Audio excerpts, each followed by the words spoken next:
Hi there, my name is Michael Neff and I am the founder and director of Gear Sports. And this video is why longer shafts can sabotage your golf swing. I've already done a video that covered the scissoring effect to change, how we figure out where the scissoring point, or when your hand speed kind of slows down and the club head speeds up. And that's super important. But what about length? How does length affect things in the golf swing? So I'm going to give you an example of an elite player here. She's short. Her longs are not terribly short. And one of the challenges with having a club that's standard length is that she has to stand really far away from the ball. And generally speaking, when we stand too far away from the ball, I almost always see this thing called thrust, or what you're looking at here is the center of the pelvis is going to move toward the ball. So when we stand, I see this very often in amateurs. So backswing's looking pretty good here, and then immediately that pelvis is going to start to move toward the ball.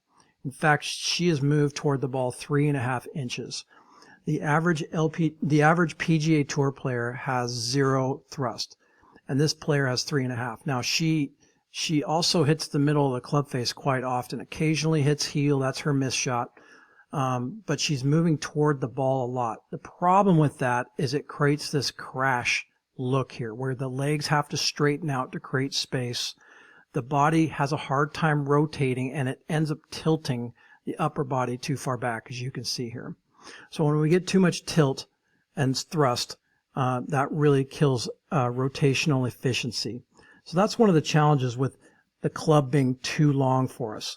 Now, if we cut it too short, we're going to lose some distance. So if you get about a mile per hour of club head speed for every inch or every 3/4 of an inch. So if I were to cut this player's club down 2 inches, we would lose a couple of miles per hour.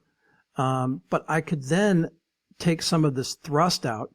I could start to rotate her more efficiently, and we'd actually gain all that club head speed, at least 2 miles per hour club head speed that I lost cutting the club down. I would gain way more than that by being more efficient with the rotations. And this is a very serious problem, I think, in junior golf. So it's super important that we get the right length. So that's a little brief on how long drivers. I like to err on the shorter side of things because I don't like thrust and I like rotational efficiencies. I want to match these tilts up. I want to have more turn, or I want to have the same amount of side bend. You can see this rib cage turn and rib cage side bend. She tilts 12 degrees more than she turns, and that's a real problem. So that's why we need to see the body and the club at the same time, which Gears is the best in the world at getting research grade data on the body and the club and where the ball touches the face.